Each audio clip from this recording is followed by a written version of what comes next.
Selamat pagi semuanya, apa kabar?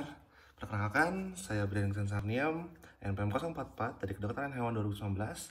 Izinkan saya di sini untuk menyampaikan sedikit tentang salah satu virus yang lagi ngetren sekarang, di mana virus tersebut merupakan salah satu kelompok dari coronavirus, yaitu MERS. Ya, jadi begini, menyebar luasnya wabah penyakit dengan cepat menjadi suatu perhatian bagi negara-negara, apalagi wabah penyakit tersebut sudah semakin lebar dan semakin menyerang keamanan nasionalnya dan keamanan akan warga-warganya. Suatu penyakit yang timbul dapat berkembang secara tahap bertahap. Yang pertama dari wabah penyakit, kedua masuk ke epidemi, lalu ketiga pandemi, di mana pandemi itu sudah sangat menyerang ke negara-negara lain, bahkan antar benua yang jauh pun sekalipun. Seperti yang hit sekarang tuh, seperti COVID-19, dimana itu juga termasuk coronavirus yang berasal dari Cina, yang masih belum ditemukan sekarang bagaimana asal mulanya yang secara konkret ya, dan belum ditemukan juga bagaimana vaksin yang tepat untuk membunuh virus ini. Dan salah satunya pun yang dulu sempat ngetren ada berasal dari Saudi Arabia, di mana yang memiliki nama MERS atau Middle East Respiratory Syndrome, atau kalau bisa ditranslatekan itu merupakan penyakit pernafasan dari Timur Tengah. Dibandingkan dengan saudaranya yaitu SARS yang sudah ada sejak tahun 2000 awal, MERS ini memiliki perbedaan yang cukup signifikan. Sebenarnya coronavirus ini kan banyak keluarganya. Kalau dibahas dari sudut pandang hewan, sudah ada pula coronavirus pada hewan. Salah satu contohnya yaitu FCOV atau feline coronavirus. Nah, sebenarnya coronavirus ini merupakan penyebab dari MERS ini, di mana coronavirus ini membuat saluran pernapasan mengalami penurunan secara fungsional maupun penurunan secara kualitas, di mana mulai dari tingkat awal atau tingkat ringan seperti kayak mulai batuk-batuk, mulai bersin-bersin, sampai tingkat kronis atau tingkat akhir, yaitu tingkat yang dapat mematikan seperti udah susah bernafas, udah sekali bernafas sakit dan segala macamnya. Coronavirus pada MERS ini atau bisa dikenal sebagai MERS-CoV merupakan penyakit yang dapat menyerang baik manusia maupun hewan. Jadi penyakit ini bisa dibilang kalau penyebarannya dari hewan ke manusia ini merupakan zoonosis.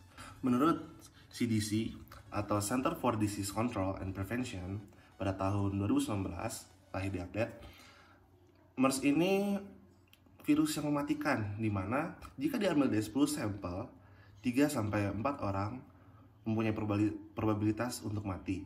Jadi dapat ditarik kesimpulan bahwa MERS ini memiliki tingkat kematian 30-40% dari pembahasan yang tadi, di mana laporan pertama kali ditemukan pada Timur Tengah di Saudi Arabia, di mana seorang pasien ini meninggal karena sakit pada pernafasan yang parah.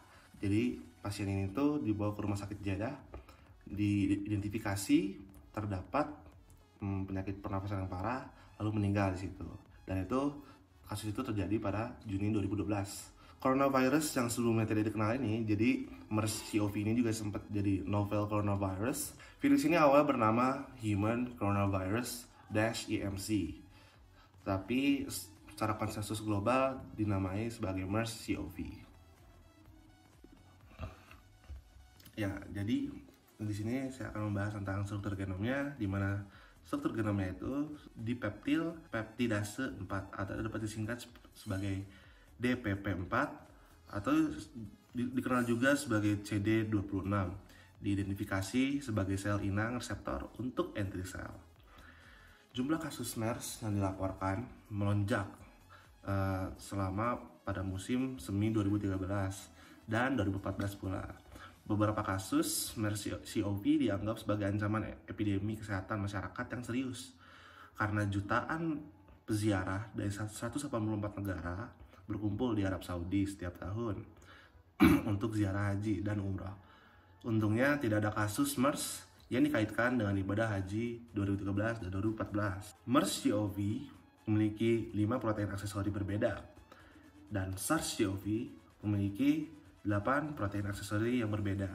Lalu, jika dibandingkan antara MERS dan SARS, mereka kedua ini tidak memiliki kesamaan urutan. Nah, perbedaan-perbedaan ini memiliki efek berbeda-beda pada induksi dan pensinyalan interferon tipe 1. Dapat menjelaskan mengapa MERS-CoV lebih sensitif terhadap interferon daripada SARS-CoV.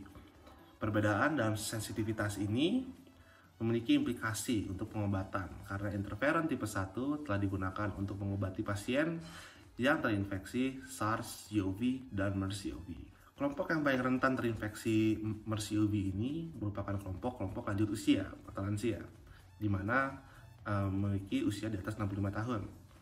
Anak-anak, ibu hamil, orang dengan penyakit kronis seperti DM atau diabetes mellitus dan penyakit jantung, dan juga mereka-mereka yang memiliki sistem imunitas yang lagi turun atau yang kurang. Gejala yang ditimbulkan umumnya berupa gangguan pernafasan yang terjadi secara mendadak. Bagi penderita-penderita yang memiliki gejala sangat ringan, MERS ini menimbulkan hanya flu. Namun gejala-gejala pada umumnya yaitu seperti batuk, sesak nafas, dan demam. Gejala gangguan pencernaan seperti diare dan muntah juga dapat terjadi. Infeksi ini juga dapat menyebabkan gagal ginjal. Untuk mendiagnosis seseorang menderita MERS dapat dilakukan dengan cara seperti uji laboratorium, yaitu PCR atau polymerase chain reaction. Hingga saat ini belum ada obat khusus yang terbukti efektif untuk mematikan dan menghilangkan MERS-CoV ini. Tapi ada beberapa langkah yang dapat dilakukan untuk mengobati tiap gejala yang muncul. Terus bagaimana untuk penanganannya? Yang pertama, sebenarnya virus ini dapat kita tangani dengan cara-cara prinsip stay healthy in life atau hidup dengan cara yang sehat. Dimana pertama, cuci tangan dulu selama 20 detik. Seperti banyak pihak-pihak yang sudah menjelaskan seperti WHO dan rumah sakit tahapan-tahapan untuk mencuci tangan yang baik dan benar. Kenapa harus cuci tangan? Karena dengan cuci tangan ini dapat mengeliminasi bakteri-bakteri yang menempel pada tangan. Dan juga dengan cuci tangan pakai sabun tidak akan mengambil natural germs yang ada pada tangan atau bakteri-bakteri yang baik, bukan bakteri yang buruk ya. Lalu dapat juga tingkat preventifnya dinaikkan dengan cara mensemprotkan barang-barang yang sering dipegang dengan disinfektan seperti gagang pintu, seperti handphone, dan lain-lainnya. Sekian dari saya Brian Kusensarniam, izin pamit. Semoga video ini bermanfaat. Terima kasih.